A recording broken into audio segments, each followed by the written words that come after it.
the next few days, and you notice your future winds due east through this afternoon getting even stronger, 15 to 25 miles per hour. Those are sustained winds. Again, wind gusts will reach over 30 miles per hour, just as we had yesterday. And what that's doing is pulling in moisture right off of the ocean. And watch Future Track here. Pay attention to your timestamp, 9:30 this morning. Palm Beach County has that chance of seeing a few isolated showers, as you see a few specks of green starting to show up here. This continues late morning into the afternoon. We stop here at noon. And most of us staying dry. They're going to be brief in nature. It's not going to be a washout by any means. The real form of moisture that we do have are a lot of clouds outside, just as you're seeing this morning. This continues through your afternoon into the evening. Things start to die down as you get home from work about 5 o'clock.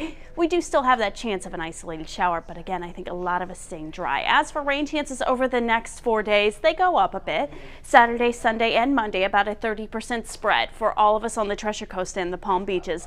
That again is not going to be a washout. It's just hit or miss showers thanks to that strong east wind. So for today, it's very windy, dealing with it already this morning. Winds will be out of the east at 15 to 25 miles per hour, causing mostly cloudy skies and that chance of a stray shower. Highs stay in the upper 70s and low 80s.